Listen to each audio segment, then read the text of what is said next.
भारत माता की।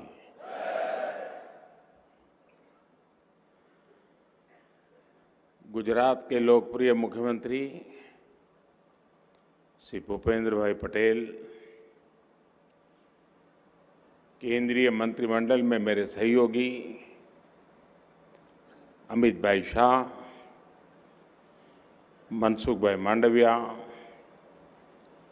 संसद में मेरे साथी CR पाटिल,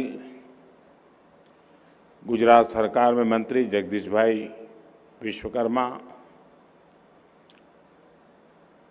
सांसदगण, विधायकगण, गुजरात सरकार के सभी मंत्रीगण, सहकारिता आंदोलन से जुड़े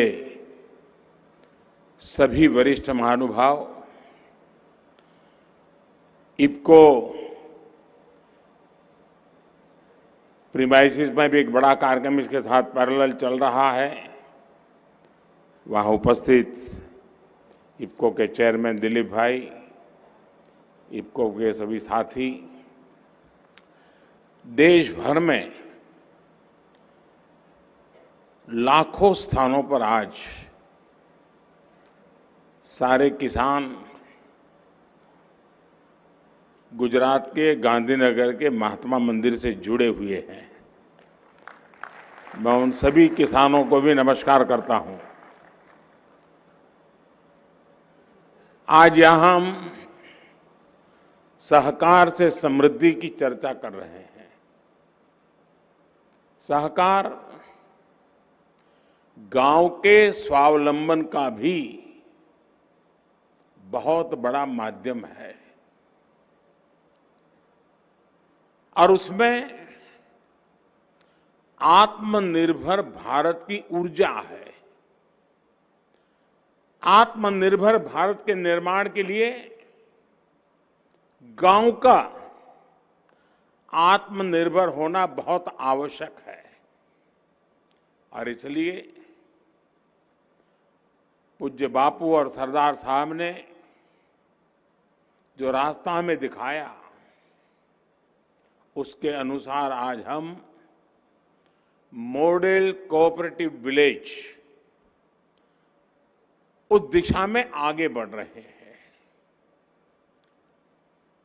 गुजरात के ऐसे 6 गांव चिन्हित भी किए गए हैं जहां पूरी तरह से कोऑपरेटिव व्यवस्थाएं लागू की जाएगी। साथियों, आज आत्मनिर्भर कृषि के लिए देश के पहले नैनो यूरिया प्लांट का लोकार्पण करते हुए भी मैं सच्चे हृदय से बताता हूं कि मैं एक विशेष आनंद की अनुभूति करता हूं। जरा कल्पना कीजिए, आज जब किसान यूरिया लेने जाता है, उस दृश्य को जरा मन में लाइए और होने वाला क्या है उसका मैं वर्णन करता हूं, उसको जरा मन पर लाइए। अब यूरिया की एक बोरी, उसकी जितनी ताकत है, यानी यूरिया की बोरी की ताकत एक बोतल में समा गई है। यानी नैनो यूरिया की आधा लीटर बोतल किसान की एक बोरी यूरिया की जरूरत को पूरा करेगी। कितना खर्चा कम हो जाएगा ट्रांसपोर्टेशन का, बाकी सब चीजों का। और कल्पना कीजिए, छोटे किसानों के लिए ये कितना बड़ा संबल है। साथियों, ये जो आधुनिक प्लांट कलोल में लगा है, इसकी कैपेसिटी अभी 1.5 लाख बोतल के उत्पादन की है, लेकिन आने वाले समय में ऐसे 8 और प्लांट देश में लगने वाले हैं।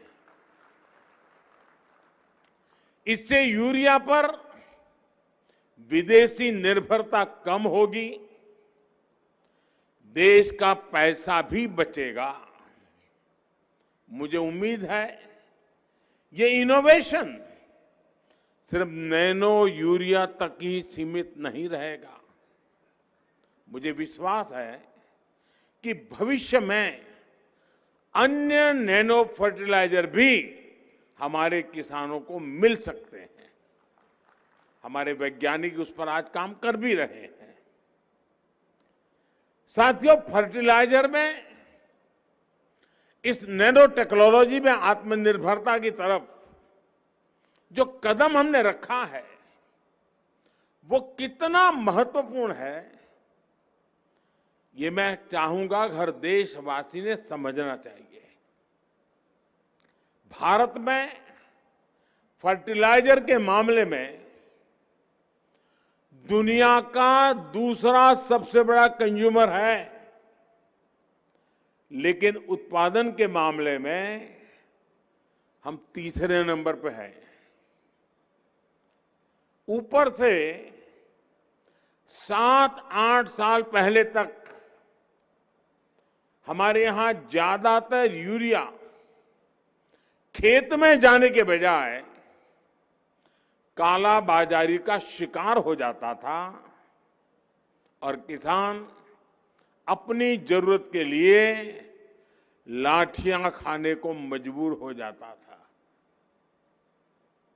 हमारे यहां जो बड़ी यूरिया की फैक्ट्रियां थी वो भी नई टेक्नोलॉजी के अभाव में बंद हो गई थी और इसलिए 2014 में सरकार बनने के बाद हमने यूरिया की 100% नीम कोटिंग का बीड़ा उठाया, उसको किया। इससे देश के किसानों को पर्याप्त यूरिया मिलना सुनिश्चित हुआ। साथ ही हमने उत्तर प्रदेश, बिहार, झारखंड, उड़ीसा और तेलंगाना, वहां जो 5 बंद पड़े खाद के कारखाने थे, उन बंद पड़े हुए खाद के कारखानों को फिर चालू करने का काम शुरू किया और उसमें यूपी और तेलंगाना की फैक्ट्रियां चालू भी हो चुकी है, उत्पादन हो रहा है और बाकी 3 भी बहुत ही जल्द अपना काम करना शुरू कर देगी। साथियों, फर्टिलाइजर की अपनी जरूरतों को पूरा करने के लिए भारत दशकों से बहुत बड़ी मात्रा में विदेशों पर डिपेंडेंट है। हम इंपोर्ट करते हैं, आयात करते हैं।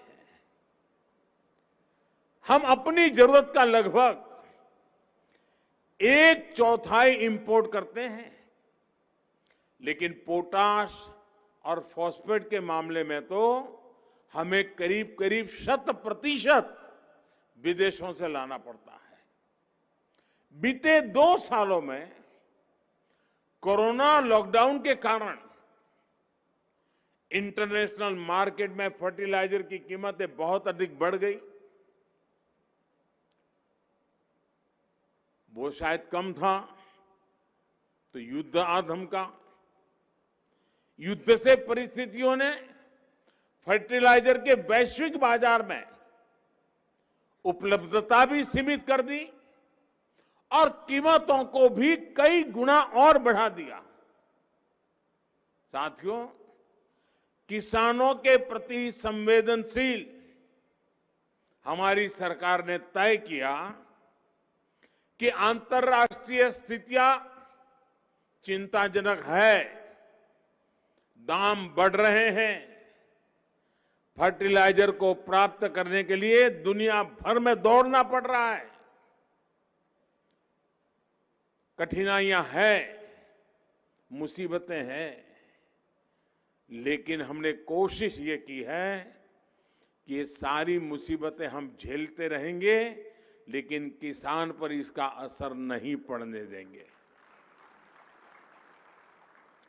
और इसलिए हर मुश्किल के बावजूद भी हमने देश में फर्टिलाइजर का कोई बड़ा संकट नहीं आने दिया। साथियों, भारत विदेशों से यूरिया मंगाता है, उसमें यूरिया का 50 किलो का एक बैग 3,500 रुपये का पड़ता है। 3,500 रुपये का एक बैग, याद रखिए। लेकिन देश में गांव में किसान को वही यूरिया का बैग 3,500 से खरीद के सिर्फ 300 रुपये में दिया जाता है। 300 रुपये में, यानी यूरिया के एक बैग पर हमारी सरकार 3,200 रुपये से ज्यादा खुद सरकार उस बोझ को वहन कर रही है। इसी प्रकार डीएपी के 50 किलो के बैग पर पहले हमारे पूर्व जो सरकारें थी उनको 500 रुपये वहन करना होता था एक बैग पर।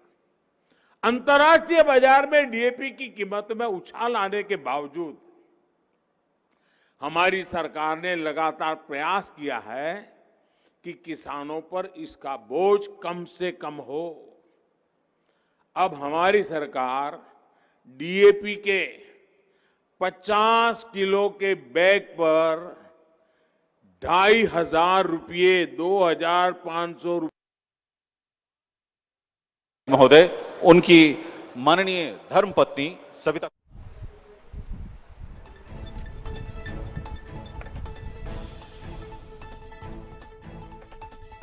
एक 1,60,000 करोड़ रुपए की 1,60,000 करोड़ रुपए की सब्सिडी फर्टिलाइजर में केंद्र सरकार ने दी है।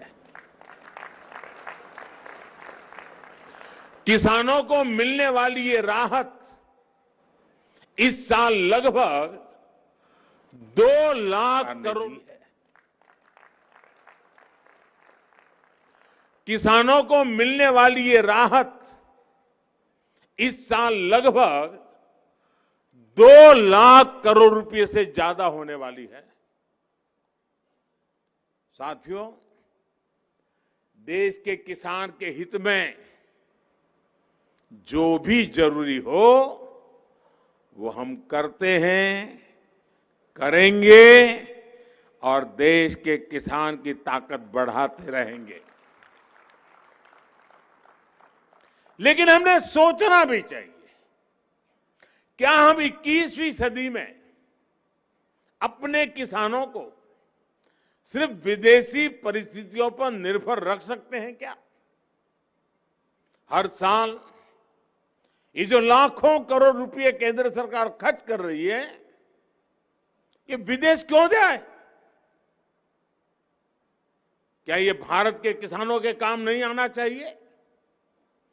महंगे फर्टिलाइजर से किसानों की बढ़ती लागत को कम करने का कोई स्थायी समाधान क्या हमें नहीं ढूंढना चाहिए?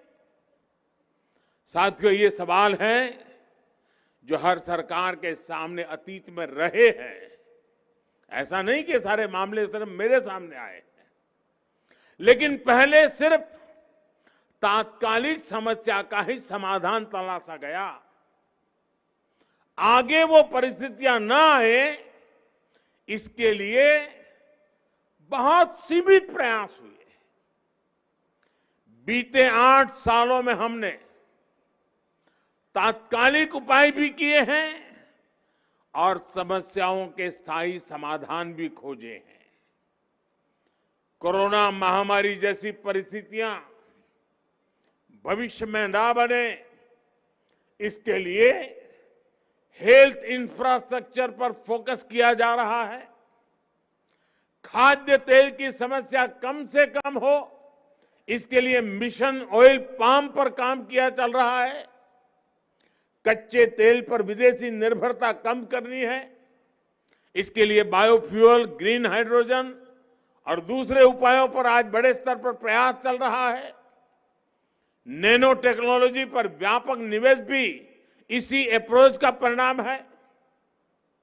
इसी प्रकार प्राकृतिक खेती की तरफ किसानों को प्रोत्साहन देने के लिए जो अभियान देश में चल रहा है, वो भी परमानेंट सॉल्यूशन का हिस्सा है। और मैं गुजरात के किसानों को विशेष रूप से बधाई देता हूं। गुजरात का किसान प्रगतिशील है। छोटा किसान हो तो भी साहस करने का स्वभाव रखता है। और जिस प्रकार से गुजरात से मुझे खबरें आ रही हैं कि प्राकृतिक खेती की तरफ गुजरात का छोटा किसान भी अब मुड़ने लगा है। लाखों की तादाद में गुजरात में किसान प्राकृतिक खेती के मार्ग पर चल पड़े हैं। मैं इन सब किसानों को हृदय से अभिनंदन करता हूं और इस पहल के लिए मैं उनको प्रणाम करता हूं। साथियों, आत्मनिर्भरता में भारत की अनेक मुश्किलों का हल है और आत्मनिर्भरता का एक बेहतरीन मॉडल सहकार भी है। यह हमने गुजरात में बहुत सफलता के साथ अनुभव किया है और आप सभी साथी इस सफलता के सेनानी हैं। गुजरात के कोऑपरेटिव सेक्टर से जुड़े सभी महारथी बैठे हैं। मैं हर किसी का चेहरा बैठे बैठे देख रहा था। सब पुराने साथी जो आज सहकारी क्षेत्र में गुजरात की विकास यात्रा को आगे बढ़ा रहे हैं, ऐसे एक से बढ़कर एक दिग्गज मेरे सामने बैठे हैं। आनंद हो रहा है जिस तपस्या से आप इस काम को आगे बढ़ा रहे हैं और सहकारी स्पिरिट को लेकर के आगे बढ़ा रहे हैं।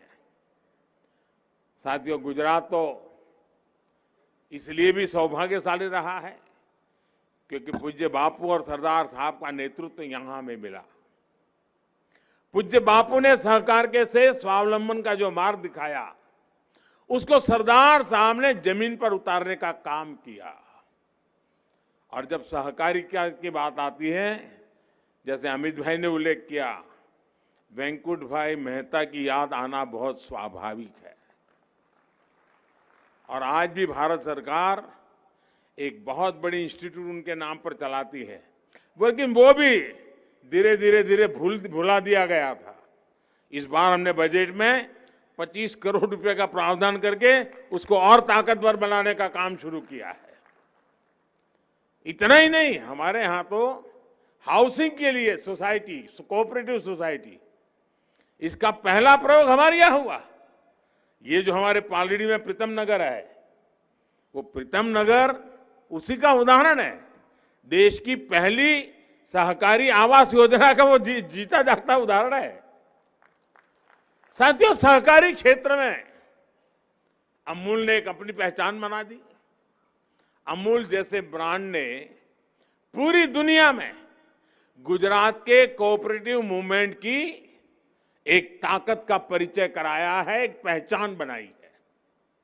गुजरात में डेयरी, चीनी और बैंकिंग सहकारी आंदोलन के सफलता का उदाहरण है। बीते सालों में तो फल, सब्जी सहित दूसरे क्षेत्रों में भी सहकार का दायरा बढ़ा है।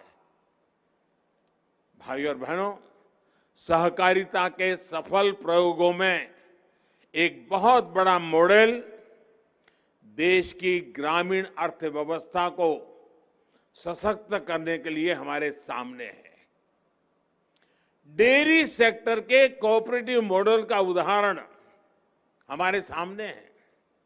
आज भारत दुनिया का सबसे बड़ा दूध उत्पादक है, जिसमें गुजरात की बहुत बड़ी हिस्सेदारी है। बीते सालों में डेयरी सेक्टर तेजी से बढ़ भी रहा है और ग्रामीण अर्थव्यवस्था में ज्यादा कंट्रीब्यूट भी कर रहा है।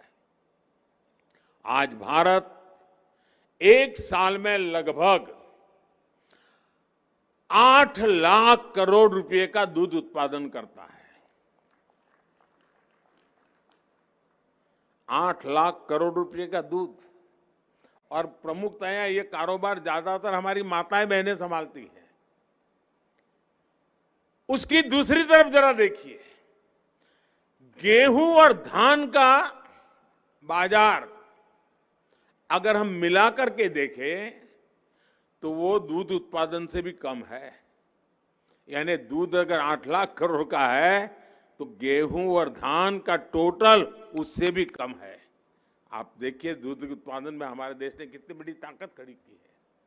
इसी तरह हम पशुपालन के पूरे सेक्टर को देखें तो ये 9.5 लाख करोड़ रुपए से अधिक का है। ये भारत के छोटे किसानों, भूमिहीन श्रमिकों के लिए बहुत बड़ा संबल है। साथियों, बीते दशकों में गुजरात में अगर गांवों में अधिक समृद्धि देखने को मिली है तो उसका एक बहुत बड़ा कारण डेयरी सेक्टर से जुड़े कोऑपरेटिव्स रहे हैं। और आपको हैरानी होगी, अगर हम कुछ भी कोई चीज याद कराते हैं तो किसी को लगता है कि हम किसी की आलोचना करते हैं। आलोचना नहीं करते हैं, लेकिन कभी कोई चीज को याद इसलिए करना होता है कि पहले क्या होता था।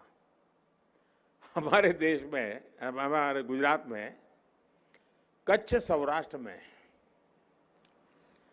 डेयरी करना, डेयरी का निर्माण करना, इस पर रोक लगाने के प्रावधान किए गए थे। यानी एक प्रकार से इलीगल एक्टिविटी में डाल दिया गया था। जब मैं यहां था तो हमने कहा भाई ये अमूल बढ़ रहा है तो कच्छ की डेयरी भी बढ़ सकती है, अमरेली की डेयरी भी बढ़ सकती है, हम रोक कर क्यों बैठे हैं। और आज गुजरात में चारों दिशा में डेयरी का क्षेत्र बहुत ताकत के साथ खड़ा हो गया। गुजरात में भी दूध आधारित उद्योगों का व्यापक प्रसार इसलिए हुआ क्योंकि इसमें सरकार की तरफ से पाबंदियां कम से कम रही। सरकार जितना बच करके रहे बचने की कोशिश की और सहकारी क्षेत्रों को फलने फूलने की पूरी आजादी दी। सरकार यहां सिर्फ एक फैसिलिटेटर की भूमिका निभाती है, बाकी का काम या तो आप जैसे सारे हमारे सहकारी का क्षेत्र को समर्पित सारे हमारे साथी कर रहे हैं, या तो हमारे किसान भाई बहन कर रहे हैं। दूध उत्पादक और दूध का व्यवसाय करने वाला प्राइवेट और कोऑपरेटिव सेक्टर दोनों एक दूसरे से जुड़े हैं और एक बेहतरीन सप्लाई और वैल्यू चेन उन्होंने खड़ी की है। साथियों, सबसे बड़ी बात, डेयरी सेक्टर में सबसे अधिक हमारे छोटे किसान हैं। और जैसा मैंने पहले कहा, हमारी माताएं बहनें इस काम को संभालती हैं। गुजरात में लगभग 70 लाख बहनें आज इस मूवमेंट का हिस्सा है। 70 लाख बहनें ने 50 लाख से अधिक परिवार होंगे ही होंगे जी। 5,500 से अधिक मिल्क कोऑपरेटिव सोसाइटी आज गुजरात में हमारी माताएं बहनें चला रही है। अमूल जैसे अंतर्राष्ट्रीय ब्रांड को बनाने में भी गुजरात की हमारी बहनों की बहुत बड़ी भूमिका है। एक प्रकार से सहकारिता ने गुजरात में महिला उद्यमिता को नए आयाम दिए हैं। हम लिज्जत पापड़ तो जानते ही हैं। आदिवासी क्षेत्र की गरीब माताओं बहनों से शुरू किया गया काम आज एक मल्टीनेशनल ब्रांड बन गया है।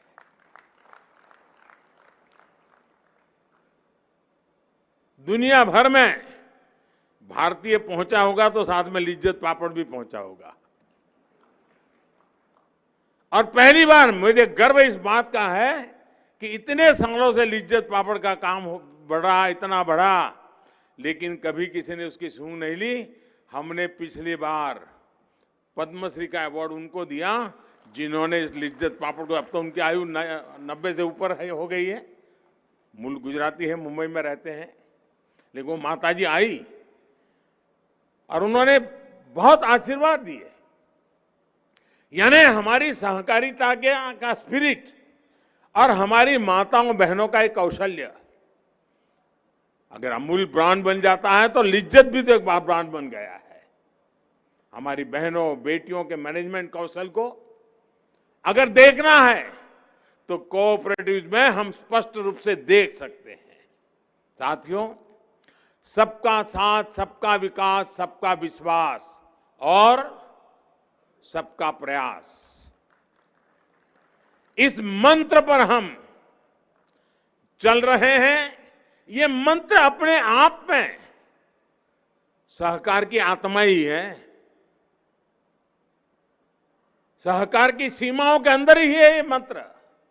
इसलिए सहकार की स्पिरिट को आजादी के अमृत काल की स्पिरिट से जोड़ने के लिए हम निरंतर आगे बढ़ रहे हैं। इसी उद्देश्य के साथ केंद्र में सहकारिता के लिए अलग मंत्रालय का गठन किया गया और कोशिश यही है कि देश में सहकारिता आधारित आर्थिक मॉडल को प्रोत्साहित किया जाए। इसके लिए एक के बाद एक नए कदम उठाए जा रहे हैं। हमारा प्रयास है कि सहकारी समितियां को, संस्थानों को हम मार्केट में कॉम्पिटिटिव बनाएं, उनको बाकी मार्केट प्लेयर के साथ लेवल प्लेइंग फील्ड उपलब्ध कराएं। बीते सालों में हमने कोऑपरेटिव सोसाइटी से जुड़े टैक्स में भी कटौती करके उन्हें राहत दी है। अमित भाई ने इसका वर्णन कम शब्दों में किया, लेकिन बहुत सारे कदम उठाए हमने। सरचार्ज की बात उन्होंने कही और पहले तो शिकायत रहती थी, इसमें भी सुधार करते हुए हमने सहकारी समितियों को किसान उत्पादक संघों के बराबर करके रख दिया। इससे सहकारी समितियों को ग्रो करने में बहुत मदद मिलेगी। साथियों, यही नहीं, सहकारी समितियों को, सहकारी बैंकों को आधुनिक डिजिटल टेक्नोलॉजी से जोड़ने का भी एक बहुत बड़ा प्रयास चल रहा है। गुजरात में इसमें बहुत प्रशंसनीय काम शुरू हो रहा है। इतना ही नहीं, मैं जब मुख्यमंत्री था तो सहकारी क्षेत्र में, जो अमित भाई ने थोड़ा वर्णन किया, इनकम टैक्स लगता था और मैं भारत सरकार को चिट्ठी लिखता रहता था। और भारत सरकार में भी ये डिपार्टमेंट वो लोग संभालते थे जो खुद सहकारी आंदोलन से जुड़े हुए थे, लेकिन उन्होंने गुजरात की बात मानी नहीं, देश के सहकारिता के क्षेत्र के लोगों की बात मानी नहीं। हमने जाकर के उस समस्या का भी समाधान कर दिया। साथियों, मुझे बताया गया है कि डिस्ट्रिक्ट कोऑपरेटिव बैंकों ने लगभग 8 लाख किसानों को रुपये किसान कार्ड जारी किए हैं। बाकी बैंकों की तरह ही ऑनलाइन बैंकिंग की सुविधा भी आज किसानों को मिल रही है। जब देश की सभी, जिसका भी अमित भाई ने वर्णन किया, 63,000 primary agriculture credit society, PACS, PACS कंप्यूटरीकृत हो जाएगी, कंप्यूटराइजेशन उसका हो जाएगा, तो हमारी कोऑपरेटिव की तस्वीर पूरी तरह बदल जाने वाली है। इससे हमारे किसानों को बहुत लाभ होगा, क्योंकि इन सोसाइटीज में अधिकांश सदस्य किसान ही है। मुझे एक और खुशी की भी बात है, मुझे बीच में पता चला कि अब सहकारी क्षेत्र से जुड़े हुए कई लोग भारत सरकार का जो जेम पोर्टल है, कुछ भी खरीदी करनी है तो जेम पोर्टल के माध्यम से करते हैं। उसके कारण एक ट्रांसपेरेंसी आई है, गति बढ़ी है और दाम भी कम खर्चे में आवश्यकता पूरी हो रही है। भारत सरकार के जेम पोर्टल को सहकारी क्षेत्र के लोगों ने स्वीकार किया है, इसलिए मैं सहकारी क्षेत्र के लोगों का हृदय से धन्यवाद करता हूं। साथियों, सहकार की सबसे बड़ी ताकत भरोसा है, सहयोग है। सबके सामर्थ्य से संगठन के सामर्थ्य को बढ़ाने का है। यही आजादी के अमृत काल में भारत की सफलता की गारंटी है। हमारे यहां जिसको भी छोटा समझकर कम आंका गया, उसको अमृत काल में बड़ी ताकत बनाने पर हम काम कर रहे हैं। छोटे किसानों को आज हर प्रकार से सशक्त किया जा रहा है। इसी प्रकार लघु उद्योगों, एमएसएमईज को भारत की आत्मनिर्भर सप्लाई चेन का मजबूत हिस्सा बनाया जा रहा है। जो हमारे छोटे दुकानदार है, व्यापारी है, उनको भी एक डिजिटल टेक्नोलॉजी का platform ONDC, open network for digital commerce उपलब्ध कराया जा रहा है। इससे डिजिटल स्पेस में स्वस्थ स्पर्धा को प्रोत्साहन मिलेगा। देश के छोटे व्यापारियों को भी बराबरी का मौका मिलेगा। ये भारत के ई कॉमर्स मार्केट की संभावनाओं को बल देगा, जिसका गुजरात के छोटे व्यापारियों को भी निश्चित रूप से लाभ होगा। साथियों, गुजरात व्यापार कारोबार की परंपरा से जुड़ा राज्य रहा है। अच्छे व्यापारी की कसौटी यह है कि वो मुश्किल हालत में भी कैसे व्यापार को अच्छे से संभालता है। सरकार की भी यही कसौटी होती है कि चुनौतियों के बीच वो कैसे समाधान निकालने के लिए नए नए तरीके खोजती है। ये जितने भी प्रावधान, जितने भी रिफॉर्म बीते वर्षों से हम देख रहे हैं, ये आपदा को अवसर में बदलने का ही हमारा प्रयास है। मुझे विश्वास है कि सहकार की हमारी स्पिरिट हमें अपने संकल्पों की सिद्धि में मदद करेगी। और अभी एक बहुत बढ़िया वाक्य भूपेंद्र भाई ने अपने भाषण में कहा।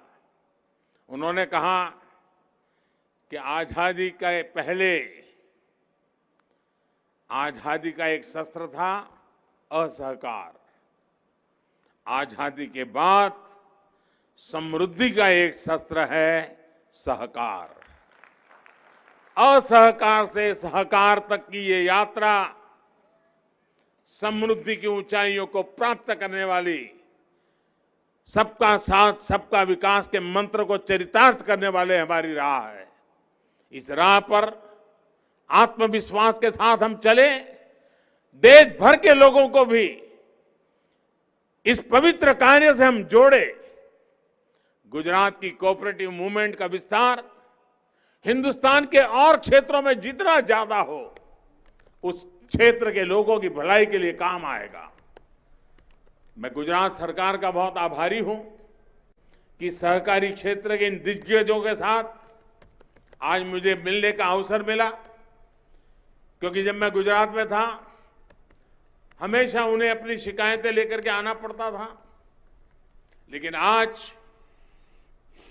वो अपना रिपोर्ट कार्ड लेकर के आते हैं कि हम इतने कम समय में यहां पहुंच गए, हमने हमारी सोसाइटी को यहां ले गए, हमने हमारी संस्था को यहां पहुंचा दिया, पहले हमारा टर्नओवर इतना था, अब हमारा टर्नओवर इतना हो गया।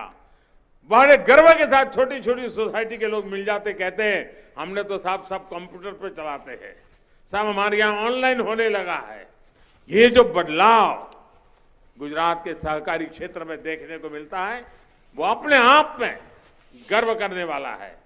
मैं आज आपकी इस तपस्या को प्रणाम करता हूं, इस महान परंपरा को प्रणाम करता हूं, और आजादी के इतने 75 साल जब मना रहे हैं, तब जिसके बीज पहले बोए गए थे, आज वो वट वृक्ष बन करके गुजरात के सार्वजनिक जीवन में, रचनात्मक प्रवृत्ति में, आर्थिक व्यवस्था के आधार सहकारी प्रवृत्ति के रूप में बढ़ रहा है।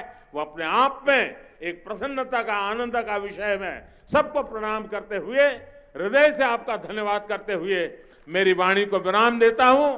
मेरे साथ पूरी ताकत से बोलिए भारत माता की, भारत माता की, भारत माता की। धन्यवाद।